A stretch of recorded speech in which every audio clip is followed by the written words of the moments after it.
Welcome to The Source, where we combine the headlines with in-depth conversations with the newsmakers themselves. Today on the program. From the 2016 presidential race. Mahal ko ba ang bansa natin? Oo. Now he's aiming for a Senate comeback. May maitutulong ba ako? Oo. One of the frontrunners of the opposition slate. Hindi makakayanan ang kalooban ko na parang, ganyan na lang ba? No? Eh, parang hindi pa tapos yung trabaho sa nation building. Is he ready to face the controversies hurled against him? Hindi mo kay Ruas, hindi yan. Tatakbo siguro yun si Ruas ulit. Well, why don't you try him? Para makita niya. And what are his priorities should he win a Senate seat? His first live sit-down interview, former Senator and Interior Secretary Mar Roxas joins us live.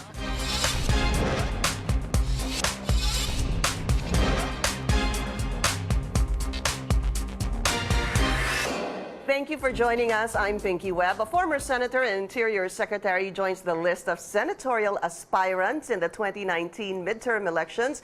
After taking a break from politics since his presidential bid in 2016, he says he is now more than ready to serve the country again and help in nation building. But does the opposition slate have what it takes to win the highly contested Senate seats? What will be his priorities if people elect him again? Let's go straight to the source of the story. Former Senator and Interior Secretary Mar Roxas. Senator, this is your first live interview. Maraming salamat po sa inyo. Thank you. Naninibago ako rito. Pinky. parang first day of school. But does it feel good? You seem very light and relaxed, sir. Well, tinatago lang yung nervyos. Ganun ba? Nervyos ka pa ba? Well, that laughter is not of amusement. It's one of nervousness. Sir, except from the day that you filed your certificate of candidacy, it's been years since we last saw you on air. I think must have been what, a 2-year hiatus, something like that. How have you been, sir? Fantastic. I had in my own mind retired already from public life. I had a lot of time to spend with family, quality time. Maybe you may have seen it from some of the posts of my wife in her Instagram that we were just enjoying time together, bonding, so to speak. When we got together, as you know, because she was your colleague at the time, she was very busy with her career. I was very busy with my career. So the times that we could spend together were very, very limited. But now was, after 2016, it was unlimited and Only time. Huh? Yeah, absolutely. Only time. Yeah, quality time, and I saw my son graduate from college. We climbed mountains. Yeah. We dove in for scuba diving. We just explored a different world, not the public world, but more a private world. Senator, do you feel that this needed to happen to you, possibly lose the 2016 elections to have to experience what you experienced in the past 3 years? Well, maybe. I don't know whether I needed it or not, but I take things as they come. Those are the cards that are dealt you. That's what life has given you, and you take it. Of course, I'm human. Masakit matalo, Pinky, no? Is it ikaw ba ang persona mo ang ni-reject? Yung plataforma mo ba? Yung programang sinasakyan mo? Ano ba yung na-reject? So parang dinaanan ko lahat yan, no? Na yung denial, yung anger, yung depression, hanggang dumating na rin ako sa acceptance na ganyan ang buhay, no? But all through this time, my wife was with me, my family was with me. I was able to spend time with my mother, my son, my siblings, my nephews and nieces. So good friends that were there before and after. So nakita ko naman ibang bahagi ng buhay, and I really appreciate it. So I'm able to appreciate things more. Even kahit sa aking pagpapasyal sa buong bansa, I noticed a very, very different Philippines. Kasi dati, kasama sa trabaho, you fly in, Nangampanya ka or nagtatrabaho ka. Yeah. may meeting, may kalamidad na pupuntahan, o kaya may meeting or may problemang mariresolve, tapos pagkatapos na, alis ka na to go to the next one. Ito, I remember, sa amon nagalagaw, no? Lagaw or suroy, ikot-ikot na nagpaahit ako doon sa Naga, You know what? I just want to nanlaba. bring this in, sir, because you had a Thanksgiving tour in June 2016. That's right. Soon after you lost the That's right, 2016 yeah. presidential Pasalamat ako, elections. yeah. Nagpasalamat kayo. Oho, Ito yung sinasabi mo, Senator, na Hindi, pagkatapos nun, so yung pasalamat, ganun. So ito naman, subsequently, ikot pa rin ako ng ikot, pero quietly, wala nang public yeah. functions, ganun na lang. I guess what I'm trying to say is, pinagdaanan niyo po yung stages nung bakit, na-reject ka, na-depress ka, tapos nag-accept ka. Pero the first thing you did in June 2016 was go around and thank people, no? Ang pinuntahan niyo una is Oriental Mindoro. I think this was in June 16, something like that. You vlogged Nalos ko. about it, Yeah. pinakita niyo yan. And then eventually, I think on your third or fourth day, something like that, eventually after Bicol, nagpunta naman ho kayo sa Naga? Ay, sorry, sa Rojas City. No, yung unang ikot ko, bumaba ako sa Roro, so Batangas, Sa Batangas, Port, yeah. ferry to Calapan, and then by land all the way south to Bulalakaw, which is where you get the ferry naman, to Katiklan, Aklan, ganon. No? So, dadaanan mo doon yung Lake Nauhan, Yeah. na kung saan masarap yung Biya. isda. Yun. Masarap yung isda. Yung biya, oo. And so, ganun lang. Just ikot, ganon. Yung second time naman, Why did Pabaliktad you naman. decide to document it?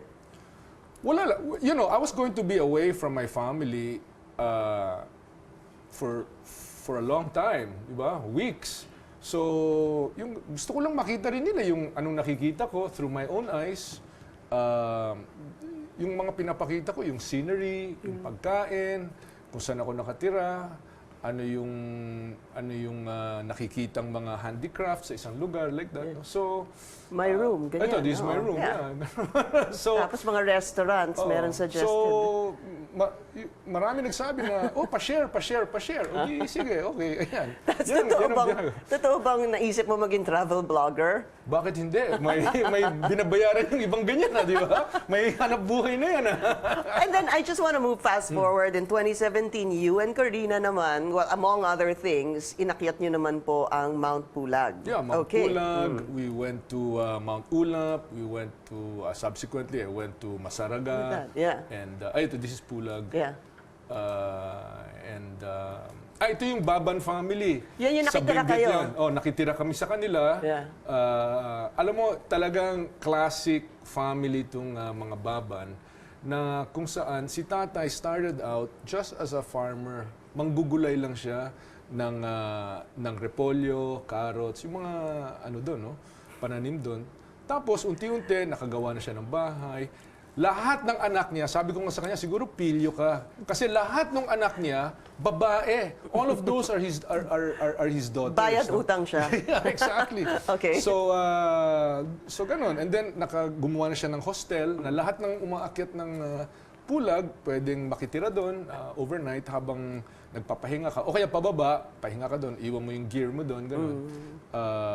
Bago bumaba, sumakay na ng jeep pababa. So, it's just, that's what I mean by the quality time. You have time to talk to the people, get to know them, Hindi dahil nangangampanya ka. Hindi, wala. Oo, Wala di ba? namang kampanya. Nandun ka. Ito yung bumabagyo nun eh. Ayan. Yeah. No? So, yan ang dinadaanan namin. Binili nyo yung mga plastic na mga plastic. mga raincoat na ganyan, di ba? Oo. All right.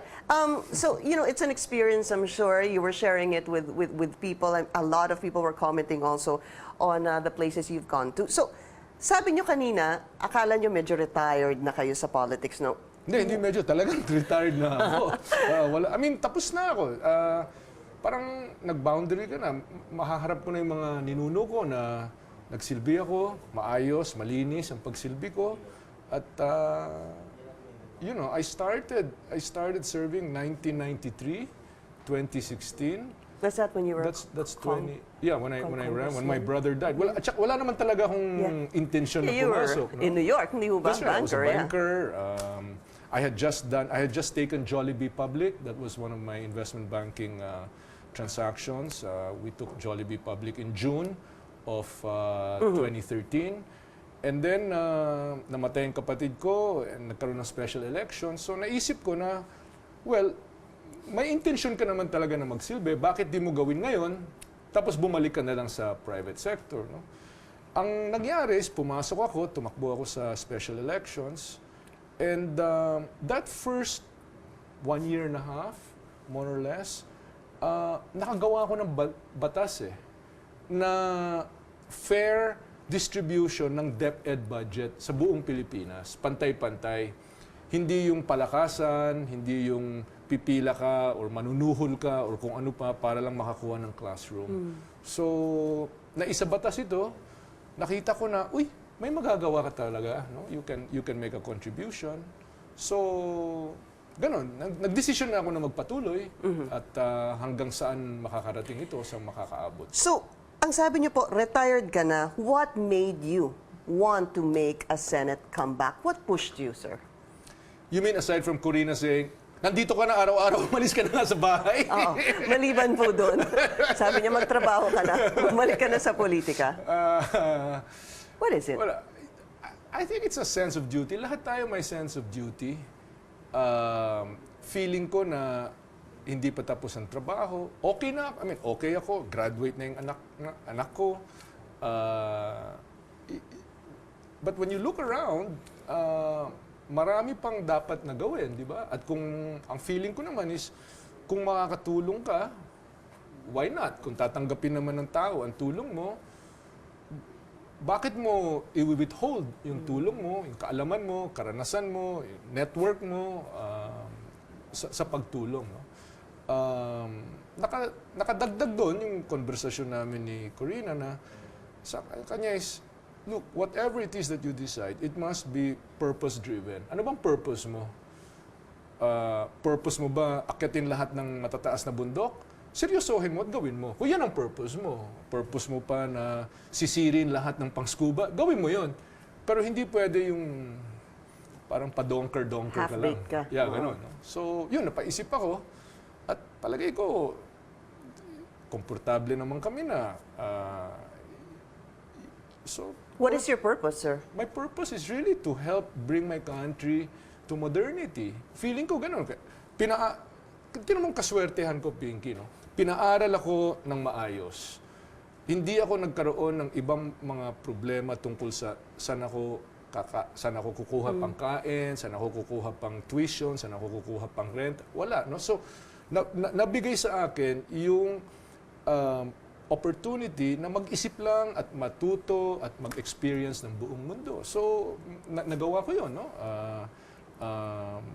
At yan naman, yung kaalaman na yan ay binalik ko, hinatid ko rito nung ako'y nanungkulan na. No? So, there are many ideas na, halimbawa, yung sa cheaper medicines law, natutunan ko yun sa aking trabaho.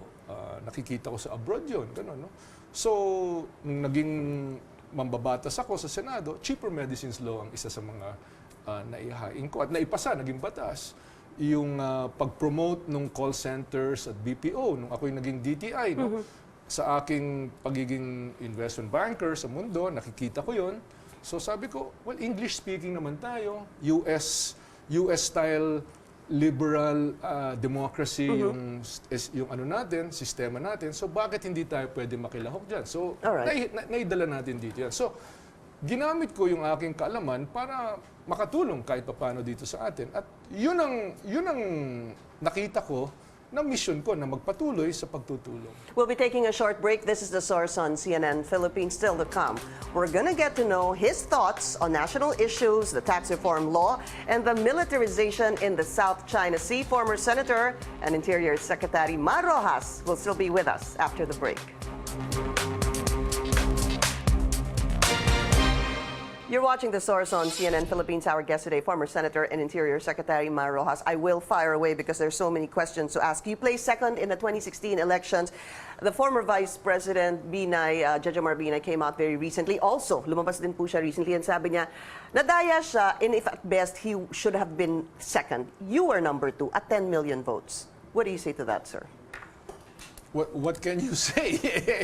Ano bang batayan ng kanyang sinabi? Nandyan yan. Mag-file siya ng kaso. Diba? Ako, alam ko, malinis yung aking kampanya, malinis ang aking pagtakbo. At isipin natin ito, Pinky, kung mandadaya ako, bakit hindi ako mandaya para manalo? Bakit ako mandadaya para maging pangalawa? Okay. Diba? So, Alright. parang walang laman naman yun. So, 10 million votes, sir. Are you confident that, syempre, alam mo naman, pag presidente, isa lang pipiliin, that it will be, this Senate comeback of yours, do you think it will be easy or will it be a little difficult, sir? No, I think it'll be a lot difficult. Really? Yeah, I think it'll be very hard. I'm not taking anything for granted. Sana yung mga bumoto sa akin, kung nandiyan pa kayo, sa may camera para makausap sila. Dito, sir. Ayun. Sana nandiyan pa rin kayo. At kung makakumbinsi kayo ng isa pang hindi bumoto sa akin, kung madala ninyo, ay malaking tulong po yun. No? Inaasahan ko na nandiyan pa rin sila. Alright. Who knows? Dahil it's been 2 years. And Are you nervous about Very. running again? very. Hindi ako, parang nasanay na ako na private life. Hindi ba? I mean, Okay. So, ito po, the Senate opposition slate, we're going to put that up on the screen. There's 8 of you now. How do you describe the Senate opposition slate? Kasi if you look at the survey, sir, kayo po, nandun po kayo between 7 to 11 or 12, depending which survey you look at. But also because nobody really knew about your decision to run, okay? And then, you know, you have, of course, Congressman Alejano, Senator Aquino, Attorney Chelyok, and many more, sir. How do you describe this senatorial slate, this 2019 senatorial slate? Well, maybe it's best for the party and the coalition to talk about that. Ako bilang isang kandidato, mahirap naman yun na magsasalita ako tungkol sa kapwa kandidato, no. Pero gusto ko sigurong i-emphasize, Pinky, no, na oftentimes I'm called opposition or part of the opposition. Ang tingin ko sa sarili ko, hindi opposition eh. Because hindi naman ako oppose lang ng oppose, no. I am for something. I am for moving our economy forward. I am for modernizing our logistics space. I am for ensuring that our BPO people continue to have jobs in the face of the threat from artificial intelligence. No?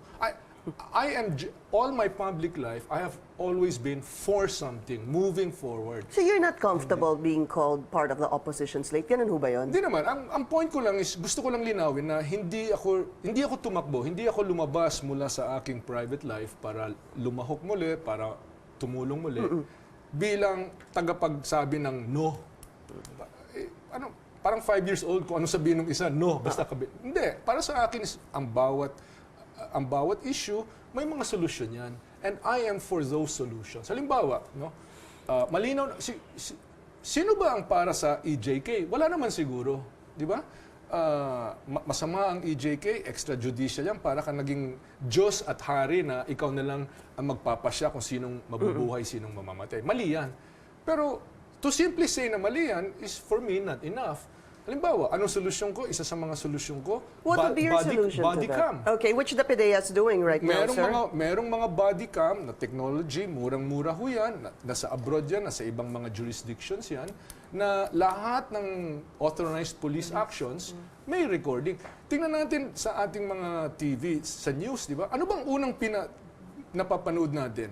Yung mga CCTV, di ba? Kasi yan, walang sabi niya, sabi nito. Yun ang talagang record. Kung lahat ng police may body cam, lahat ng police vehicle merong dash cam, di mababawasan lahat yan. So let me ask you Murang-mura this. yan, ha? Madaling-madali yan. Very recently, sir, PDEA, meron na po silang body cam. No? Nabigyan sila ng, I forget, 200 million sa budget. Ano ang plano nyo sakaling manalo kayo sa Senado? Tataasan nyo ho ba definitely yung budget ng PNP? Para sa you know, kabahagi ito ng programa sa PNP, no. Una, kulang-kulang sila sa radyo, yung over. Paano sila magko-coordinate sa habulan ng isang kriminal kung hindi mo na sila makapag-usap? So pinuno natin yan. Kulang sila sa sidearm. Sila pa, personal nilang bibilin yung sidearm nila. Napuno natin yan. Sa mga long arms, sa mga sasakyan. So napuno. So yung susunod na dapat gawin, eh itong mga Body cams. body cams, So dagdagan ng mga body cams. plus dashcam sa mga sasakyan para may record every apprehension, every roadblock, every ay may recording. At meron na talagang private citizens who actually use dash cams which lumalabas nga po sa internet. All right, so that's one solution you feel to the EJK? I believe that's one solution na makakatulong. It's not the whole solution, but isang malaking tulong 'yan. And you also had a Facebook post, sir, regarding inflation. Of course, you are an economist, banker. Sir, kaya lang, nung nagbigay ho kayo ng mga suggestions, hindi ho masyadong maganda yung pagtanggap ng presidential spokesperson back then na si Harry Roque. In fact, parang sinabi nga niya ho, shut up, parang gano'n, ano?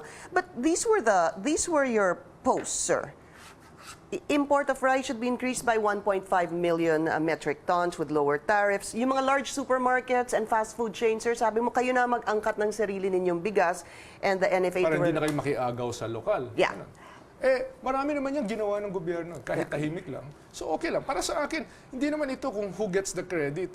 Para sa akin is, napakabigat na pasanin yung 55 pisong bigas. No? Ang malinaw sa akin, lahat ng aking pag-analyze ng gawain ng gobyerno, para sa akin, lahat yan dapat magkasya sa 500 pesos na araw-araw na kinikita ng isang minimum wage earner. For a family of how many, sir? Family of 4 on average, di ba? So, kung tatanggalin mo yung sa pamasahe, tatanggalin mo yung sa kuryente, sa tubig, sa rent, wala nang maiiwan, no? In fact, isa sa aking mga natutunan sa aking public services, may nagsabi na basta merong kilong bigas at konting isda, okay na kami. Kung yung kilong bigas hindi na abot kaya, yung isda mismo, hindi na rin kailangan pa natin i-import, no? Yung galunggong, di ba? There's something wrong. So ang akin naman is, this is not to point fingers, but let's find solutions. Let's find, kung makatulong ako, why not? Kung hindi naman, edi quiet ako. And then, of course, the repeal of the excise tax for 2019, which the government already said that the president had previously ginawa approved. din nila. Di okay na yun. All right, we'll be taking another short break. This is The Source on CNN Philippines. Please stay tuned.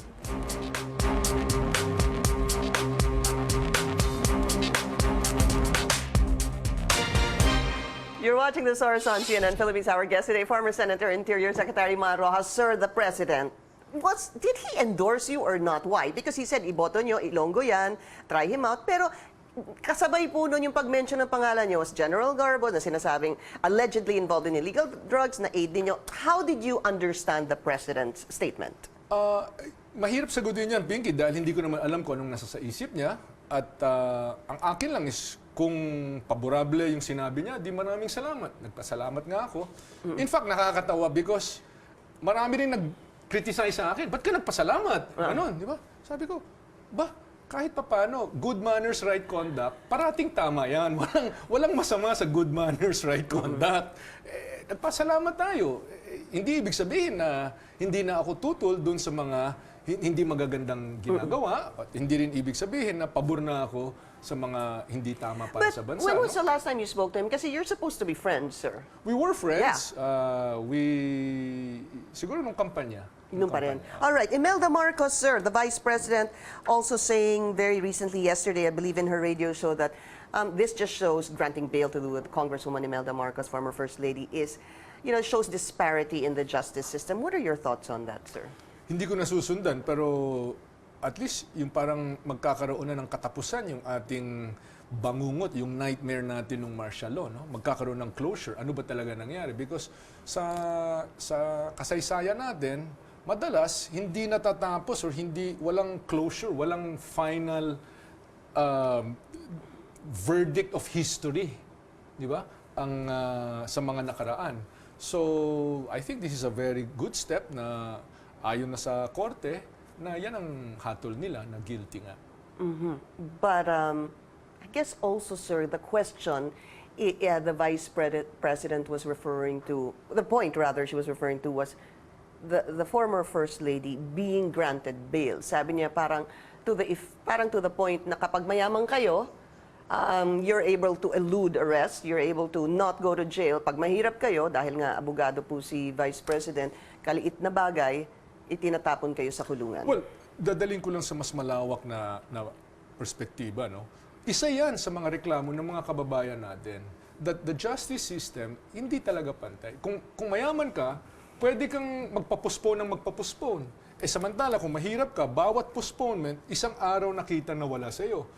Isang araw na bayad sa attorney yan, di ba? So talagang hindi pantay. Tapos napakahaba. In fact, nakausap ko yung mga abogado, paano natin magagawa na continuous trial? Kasi itong nakaraang 2 taon, sinusundan ko yung mga trial sa US, no? Yung kila Cohen, yung kila Manafort. Within 2 weeks, tapos may verdict, may nag-present yung prosecution, nag-present ng defense, tapos may verdict. So sabi ko, yun ang justice system na kailangan natin dito sa bansa natin. Dito, taon-taon, dekada-dekada, hindi pa napagpapasyahan. Dahil, at nasanay po tayo dyan, sir. Kaya Dahil sa kakulangan din. Well, A lot ang of point ko things. is, siguro, yan ang dahilan kung bakit mga kababayan natin willing to consider extrajudicial actions. Di ba? Kasi, kung sa due process, kung sa justice system, napakabagal, wala din naman, baka naman dapat wala na sa reglamento. Ang point ko naman is, delikado rin yan. Kasi pagka yan ang sistema na umiral dito sa atin, might is right na lang. Kung sino na lang ang may baril, kung sino na lang ang may lakas, sila ang masusunod. At walang pinagkaiba yan sa royalty, di ba? Sa kaharian. Senator, marami ho kayong kakampi who are happy with, let's say, your work as a congressman, senator, and a member of government, a cabinet secretary. Marami rin pong pumupuna sa inyo, especially doon sa Yolanda. Every time that comes up, or is that a cross you feel you need to carry for the next years or for the rest of your life? Alam mo, itong Yolanda, no, maganda ng pagkakataon nito, na unang-una, damang-dama ko yan because I was there, Pinky. Bago pa dumating si Yolanda, Sec. Volz Gasmin and I, minarapat namin, kabahagi ng trabaho namin, na pumunta doon at tumulong sa pag-alert sa mga tao. No? So nandun kami. Naiwan ako doon, pati si Sec. Volz, 2 weeks, hindi kami umuwi. Doon kami, ginagawa namin ng lahat, araw-araw, may meeting, may delegation of sinong gagawa ng ano. So, damang-dama ko yung nangyari sa Yolanda. No? At the same time, dama ko rin yung unfairness of it all dahil yung Yolanda, atomic bomb eh. Di ba? Lahat ng paghahanda namin na overwhelm ni Yolanda. Kasi si Yolanda, kung titingnan nyo sa Google, is the strongest storm that ever hit mankind in recorded history. Not just the Philippines, in the whole world. No? So talagang kahit anong paghahanda, talagang na-overwhelm. In fact, nung pumunta kami on the very day na dumating si Yolanda, nung dumating na kami ni Sec. Volz sa police station, out of 95, 97 police na naandun, 20 lang ang nag-report. Bakit? Siyempre, inatupag nila yung pamilya nila. Ganun, diba? So, yung mga Bureau of Fire, wala ka ring mahanap because inatupag din nila pamilya nila. No? So, every effort, every aid had to come from the outside. No? So one of the first things that we did was to try and establish communication. Number 2 was to clear the roads para yung aid makarating sa iba't ibang mga komunidad. Hindi yan abracadabra. Pero 2 weeks akong naandon, 2 weeks ako hindi umuwi, 2 weeks akong nakatutok at alam ko na ginawa ko ang lahat. No? Ang mas masakit pa, Pinky, ako na magsasabi nito, no? Yung sinasabing, ano nangyari sa pondo ng Yolanda? Yung funds, yes. Number 1, hindi naman dumaan sa akin ang pondo ng Yolanda. Hindi ako yung finance, hindi ako treasury. Lahat ng mga donasyon, dumadaan yan kumbaga sa checkbook ng bayan, hindi sa kay Mar Roxas. Pangalawa, tingnan po ninyo, lahat ng COA report na sumusubaybay sa DILG, sa aking tungkulin bilang DILG, ni isang mention, walang sinabi doon ng katiwalian or kahit anong anomalya tungkol sa Yolanda. In fact, tungkol sa kahit ano, di ba? So, masakit sa akin kasi malinis ang pangalan ko, maya't-maya yan ang binabato sa akin, pero fake news yan, Pinky. Kasinungalingan yan, walang katotohanan yan. All right, we're going to have to say thank you for now, Senator, but We will continue this discussion on Facebook Live. Marami pa rin ho akong tanong. Please stay tuned to our Facebook Live. We'll have Senator Mar Roxas there. Thank you. Sir, maraming salamat. Thank you. Thank you, and thank you for joining us here on The Source. I'm Pinky Webb. You're watching CNN Philippines.